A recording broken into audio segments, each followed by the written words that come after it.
Kita lanjut terkait dengan teknik investigasi. Nah, ini pun sama, bagaimana untuk melakukan investigasi yang baik, yang benar.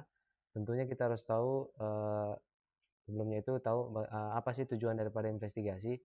Nah, dalam investigasi itu memiliki tujuan bagaimana investigasi itu dilakukan. Ketika terjadi ada suatu kecelakaan, apa yang harus dilakukan oleh seorang pengawas, ya. Tentunya nanti juga akan timbul pertanyaan, kenapa pengawas juga dilibatkan dalam melakukan investigasi. Nah, dalam teknik investigasi ini memiliki tujuan pemeriksaan kecelakaan itu bagaimana? Karena kalau kita lihat itu bagaimana mencari fakta.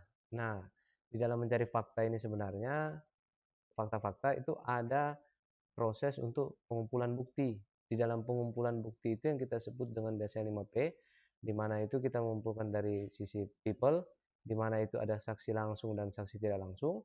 Dan kedua kita bicara dari part, bagian apa saja yang terjadinya kecelakaan itu. Lalu bicara terkait itu bicara posisi atau place, bagaimana posisi terakhir dan juga tempatnya di mana. Lalu bicara juga paper, ya, dokumen-dokumen apa pendukung terkait dari kecelakaan yang terjadi, dan juga yang dari proses bagaimana sih terjadinya kecelakaan itu tersebut. Nah, dilihat setelah itu kita akan mengetahui dari kumpulan bukti, kita akan masuk ke dalam tahapan uh, analisa, di mana dalam penyebab kecelakaan itu kita bagi dua, yaitu penyebab langsung dan akan kita lihat lagi dengan penyebab dasarnya, ya. Dan mana dalam penyebab langsung itu ada kondisi tidak aman dan tindakan tidak aman, sedangkan kita bicara di faktor penyebab dasar itu ada dua, yaitu faktor pekerjaan dan faktor pribadi atau faktor personal. Nah, sehingga kita bisa lihat dari situ melalui, kalau di Brokol ada namanya CLC, yaitu Comprehensive List of Cause, ya, di mana hal apa saja yang direkomendasikan untuk dilakukan tindakan pencegahan dari hasil analisa yang didapatkan. Ya, tujuannya itu bagaimana supaya kecelakaan serupa tidak terulang kembali. Nah, bila dilihat ini hambatan-hambatannya, kenapa bisa pelaporan kecelakaan itu jadi terhambat? Karena kalau lihat secara simpel, karena ada takut catatan rekor tidak baik. Dalam bahasa di sini, takut catatan rekor tidak baik itu menunjukkan bahwa uh, seorang pengawas itu tidak mau terlihat bahwa kinerjanya buruk dengan adanya kecelakaan.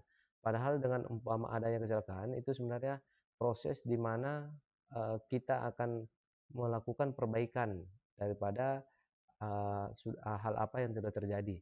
Lalu bicara dari pekerjanya takut terkena disiplin.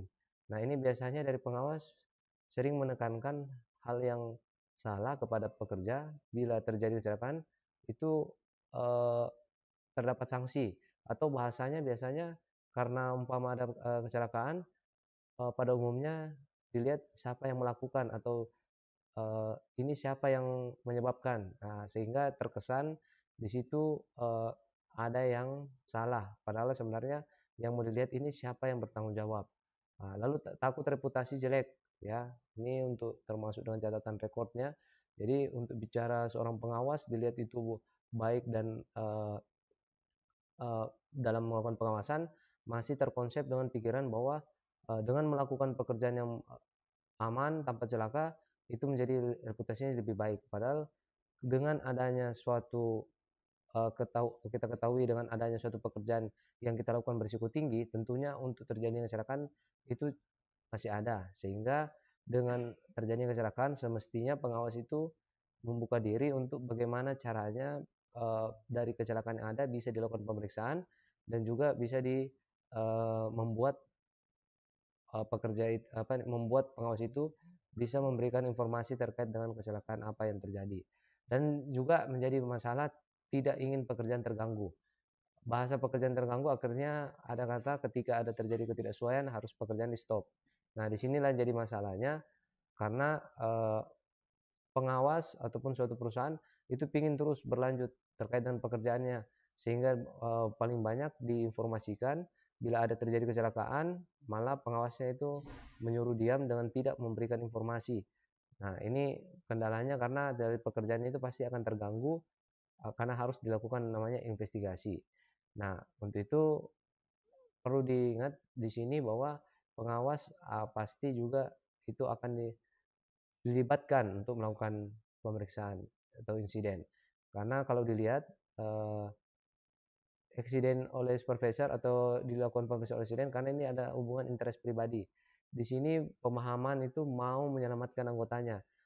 Bukan berarti untuk bilang yang sudah celaka diselamatkan, dalam artian ketika ada ketidaksesuaian, pengawas itu uh, bisa menunjukkan bahwa tidak semuanya anggotanya yang salah. Saya kasih contoh, bila ada pemasangan satu unit, contohnya spring. Nah, di mana di situ yang pada umumnya biasanya digunakan dengan alat yang sesuai. Nah, ada keterlibatan dari pihak procurement untuk memberikan barang tidak sesuai dengan produk yang diminta, sehingga pada saat dikirim dan digunakan oleh pekerja, pekerja itu menggunakan tetapi masih melakukan praktek sesuai dengan yang alat yang asli. Nah, ketika digunakan terjadi kegagalan. Nah, ini menunjukkan adanya property damage yang dimana harus dilakukan investigasi. Tetapi pengawas itu mengetahui bahwa sebenarnya hal ini bukan sepenuhnya terjadi kesalahan oleh anggotanya. Nah, inilah kita bilang bagaimana interest pribadi daripada pengawas bisa untuk membantu menyelamatkan anggotanya. Dan juga yang bicara kedua itu paham pekerja dan kondisi. Pengawas itu lebih tahu dari pekerjanya.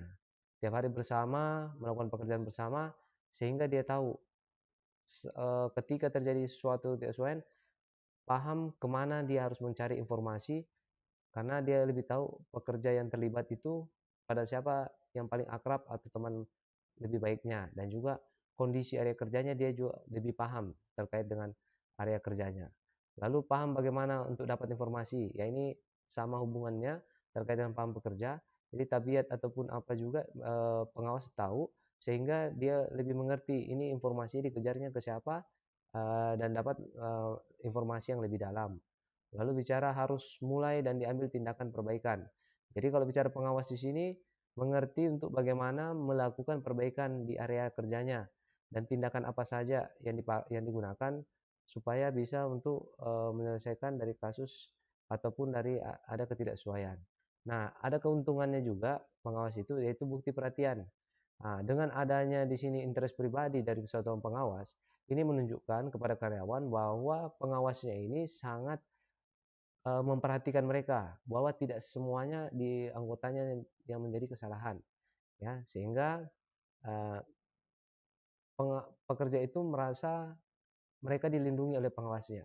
Dengan adanya bukti perhatian ini, dia dipastikan bahwa produktivitas akan naik. Karena kenapa? Dari pekerja itu akan merasakan pengawasnya saja berani untuk mengambil tindakan, tentunya mereka pun akan siap loyal kepada pengawasnya. Biaya operasi kurang, ya. Jadi di mana di sini bicara untuk perbaikan ataupun apa, pengawas itu bisa melihat secara langsung, ya, dan juga dia tahu sampai dengan nanti pengendaliannya. Apa-apa saja yang perlu di area di lingkungan kerjanya, bagaimana untuk pengendaliannya dan apa yang untuk dilakukan ke depannya. Nah, kalau dilihat dari sini, ini teori Birds itu dari accident prevention ratio, ini menunjukkan di mana terjadinya kecelakaan serius itu bukan serta-merta terjadinya langsung, tetapi didukung dari banyaknya near miss atau uh, hampir celaka yang tidak pernah dilaporkan. Nah, makna dari sini sebenarnya bila kita kendalikan yang dibawa, jadi ini dibilang leading indikatornya, oke, indikator utama yang harus kita perhatikan, yang harus kita amankan, yang memastikan ke atas ini tidak akan terjadi, ya. Kita bicara lagging indikatornya itu tidak akan terjadi. Kenapa? Karena kalau kita perbaikan di sini, tentunya tidak itu untuk apa? Mengurangi atau bahkan menghilangkan adanya terjadi namanya property damage, minor accident dan juga serious accident. Ya, saya kasih contoh lah.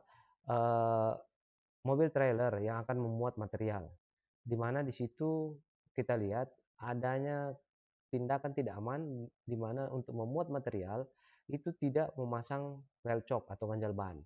Nah, ketika forklift akan memuat material dan terdorong, unit itu bergerak, itu kita katakan near miss, ya. Dengan driver yang ada di atas, ketika di atas unit kaget unit bergerak, dia lompat, ya, dan kakinya luka, itu yang kita katakan minor.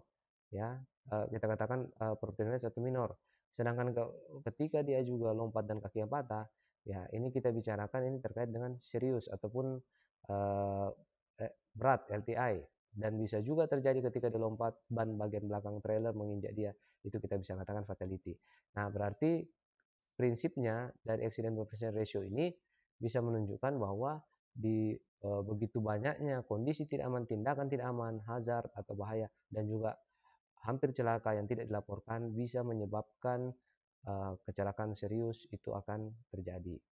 Nah, dari teori gunung es sendiri ini menunjukkan bagaimana sih sebenarnya dampak daripada kecelakaan itu. Nah, bila dilihat daripada efek daripada terjadi suatu kecelakaan, ini yang terlihat itu immediate cost, ya. Jadi biaya langsung, ya. Dimana kalau kita lihat ada kecelakaan, pasti orang semua tahu ini biaya kematiannya, biaya penguburannya, biaya rumah sakit dan sebagainya. Tetapi tidak bagi perusahaan. Perusahaan itu harus menerima dampak begitu besar terjadi akibat kecelakaan tersebut. Sampai contoh, ketika terjadi kecelakaan di PT Brokol, tentunya ada masa di mana proses investigasi. Nah, di situ inspektur tambang atau kepala inspektur tambang pun juga akan menghentikan sebagian atau seluruh daripada kegiatan pertambangan. Nah, di mana efeknya menyebabkan tidak bisanya bergerak uh, produksi, dan menyebabkan loss-nya atau banyaknya biaya yang tetap keluar tetapi tidak ada pemasukan. Nah, inilah sebabnya kenapa pengawas itu harus memperhatikan terkait juga dengan pemahaman teori gunung es, karena secara tidak langsung pengawas harus memahami masalah K3 untuk membantu perusahaan dalam menjalankan bisnisnya. Dengan itu mengharapkan program-program K3 tetap berjalan, ya, dengan diharapkan itu bisa sampai dengan menghilangkan kecelakaan.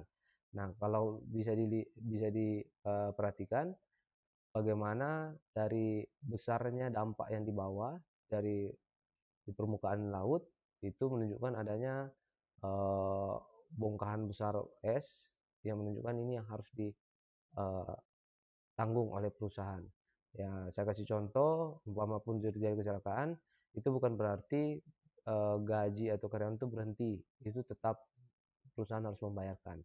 Nah, kalau dilihat itu juga dampak juga terhadap karyawan pun ada, yang biasanya itu menerima overtime, tetapi akhirnya berhenti menerima overtime karena kenapa? Tidak melakukan pekerjaan, tentunya hanya dibayar basic. Nah, mereka pun juga kehidupan karyawan sudah memiliki impian-impian untuk dalam kehidupan mereka, sehingga terjadinya perubahan yang mengakibatkan tidak merasa tidak cukup karena sudah uh, ada pembayaran yang lain-lain, yang menyebabkan ini karyawan itu tidak stabil dalam bidang keuangannya. Nah, bicara teori domino ini bagaimana terjadinya suatu kecelakaan, ya, yang dilihat dari adanya karena kendali kurang, ya, yang menyebabkan mendorongnya penyebab dasar, ya, sehingga penyebab dasar itu mendorong penyebab langsung sehingga terjadinya kecelakaan, ya, dan juga timbul suatu kerugian. Ya, dilihat daripada itu untuk lakukan investigasi itu dengan apa? Melihat dari belakangnya kembali, ya, dari artinya muncul ada loss. Nah, saya kasih contoh di sini ada loss, yaitu biaya eh, terjadinya biaya dari rumah sakit akibat eh, ada biaya jahit kepala, ataupun di situ maksudnya ada luka pada kepala. Nah, itu akan ditanyakan kenapa ada biaya jahit di apa nih eh, pada luka bagian kepala. Nah, di sini tuh karena ada eksiden, Pak, kejadian di tempat kerja yang menyebabkan orang itu kepalanya luka, terbentur habim. Kenapa bisa ada orang masuk kepalanya terbentur di habim? Nah, ini karena ada penyebab langsungnya, Pak, yaitu tindakan tidak aman, di mana ada orang masuk tidak menggunakan helm. Nah, nah, kenapa bisa dia tidak menggunakan helm? Nah, ini penyebab dasarnya apa? Ini bisa dilihat di CLC. Ya, kita lihat itu dari faktor pribadi. Saya ambil contoh, bisa saja karena kenapa? Dia sudah diberikan helm tapi tidak tahu cara penggunaannya. Bisa saja dia tidak nyaman dengan menggunakan helm, atau bisa juga dia mau pakai tapi orang tidak pekerjaan tidak diberikan. Nah, itu kita lihat dia mungkin dari faktor pekerjaan. Kalau dari faktor pribadi yang tadi itu dia tidak tahu cara penggunaannya. Nah, di sini kita bisa lihat apa kontrol yang baik untuk dilakukan itu. Nah, bila orangnya ini menjadi masalah karena ada kekurangan itu, ya, karena pemahaman itu, berarti kita bisa bilang, ini butuh pelatihan. Ya, salah satu rekomendasi perbaikannya mungkin seperti itu. Atau juga bicara faktor pekerjaan. Wah, ini kenapa tidak ada penyediaan alat pelindung diri dan sebagainya. Mungkin saja terkait dari bicara procurement itu tidak menyediakan atau tidak ada komitmen manajemen untuk memberikan alat pelindung diri. Nah, tentunya ini bisa dilihat. Jadi bagaimana untuk melakukan investigasi itu kita mendirikan kembali baloknya ya dengan metode why untuk bertanya ya bagaimana sih kenapa dan apa penyebab utamanya sampai bisa terjadi namanya kecelakaan tersebut. Nah, pengendalian kecelakaan itu kita bicara ada namanya prakontak ya, ada kontak dan juga ada pasca kontak. Nah, di sini menjadi pertanyaan, kalau saya sebagai pengawas operasional pertama atau frontline yang berada langsung di lapangan, balok bagian mana yang menjadi fokus saya untuk saya amankan. Nah, di sini kalau dilihat, karena sebagai orang yang berada di lapangan, tentunya yang menjadi perhatian buat kita adalah bagaimana mengendalikan penyebab langsung. Artinya, bila balok ini saya cabut, ya, jadi contoh ada orang masuk tidak menggunakan helm, saya tidak izinkan masuk ke area kerja. Tentunya walaupun di bagian kontrol maupun penyebab dasar itu loss, tidak akan rebah dan akan terjadi namanya kontak. Ya, karena kenapa? Saya sudah mengamankan area kerja saya, yaitu bila ada orang tidak masuk menggunakan helm, itu tidak boleh masuk melakukan pekerjaan. Nah, ini contoh untuk bagaimana dari pemahaman teori domino.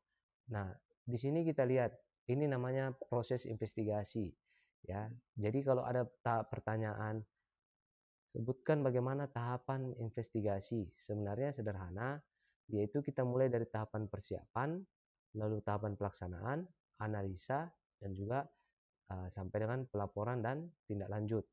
Nah, di dalam tahapan persiapan di sini ada namanya pra perencanaan. Bukan berarti merencanakan celaka, tetapi melihat daripada aktivitas pekerjaan kita yang kritis, tentunya di sini bisa menimbulkan bagaimana ada sesuatu yang dapat terjadi, akan dalam tanda maksudnya di sini adalah kecelakaan, sehingga perlu ada orang ataupun pemilihan tim, orang-orang siapa saja yang akan melakukan investigasi. Nah, diharapkan di sini dalam setiap lini atau bagian departemen itu memiliki timnya masing-masing. Jadi nanti kalaupun terjadi kecelakaan, itu diharapkan independen.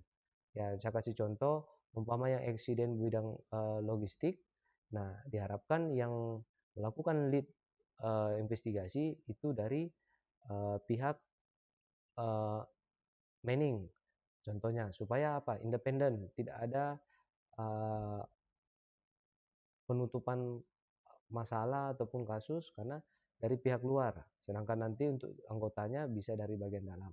Nah, bila terjadi insiden, nah inilah masuk kita ke dalam tahapan pelaksanaan. Nah, seorang pengawas harus mampu membuat namanya laporan awal insiden atau preliminary report, ya, di mana dari hasil preliminary report di situ akan dilihat ya pembentukan tim itu dilakukan siapa saja nih yang akan terjun untuk melihat bagaimana terjadinya kecelakaan ini dan apa yang harus dikumpulkan. Nah, itu ada namanya nanti susunan rencana penyelidikan. Ya, dalam susunan rencana penyelidikan ini berarti bukti-bukti apa saja yang harus dikumpulkan yang kita sebutkan tadi dengan metode 5P. Ya. Nah, dari situlah sudah ada buktinya kita kumpulkan, kita lakukan penelitian bukti.